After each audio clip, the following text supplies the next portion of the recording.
Today's day 43, until I make $10,000 a month from remote sales. Let's go. Yesterday I told you that I was going to prioritize networking because I believe that's what's going to drive 80% of my results for getting an offer. So anyways, first 3 hours of the day, absolutely smashed out networking, looking for more companies that I could potentially work for, as well as getting back to initial messages and then hopefully building more connections as well. So then that way I can build a pipeline and land a new role. This is the progress I've made so far. I've built about probably 10 to 15, 20 people so far, and I'm just waiting on their requests forward. I've been very selective as well on who I actually send connection requests to, and I've custom tailored them based on their circumstance, based on what they've done in their career as well, because I know I've got to put in that extra effort if first of all they're going to accept my connection request, and if number two I can open up conversation. That takes us to 1:30 in the afternoon, where for the next hour I started building my own closing flashcards. And you might be thinking, why in the hell would you be building closing flashcards when you're going for a setting role? The reason for that is because I'm not looking to be a setter forever. I'm looking to progress into closing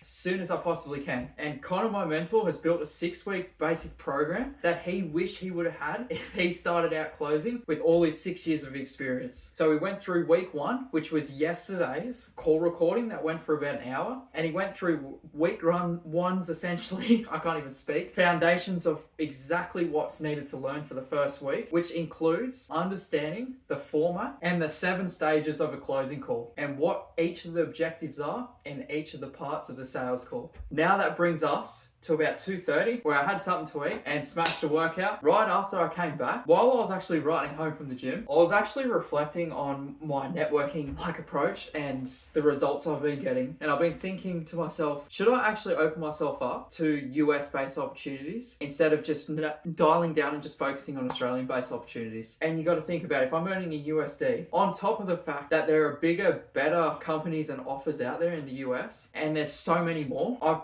potentially been limiting myself. This takes us right now to the time of 7 o'clock at night, and in about an hour and a half's time I'll have a role play with Abdul. That will go for an hour, so that should be really fun. And then from 10:30 to 11:30 I'll have a role play with Vincent that I was supposed to have yesterday but we didn't, and I'll let you know how both the role plays go. Alright, role plays are done, but it wasn't as planned. At 8:30 that role play, that was cancelled off, and from 9:30 to 11:30 and a little bit over 11:30, over 2 hours, I had a role play with Vincent. And he was basically just my mentor. Shared so much value in terms of just breaking down the sales process into smaller chunks and then working on your weakest point first and then moving on to the next, instead of being so overwhelmed by learning sales in general. So appreciate you, Vincent, and I'll see you for day 44, where I'll smash out even more networking.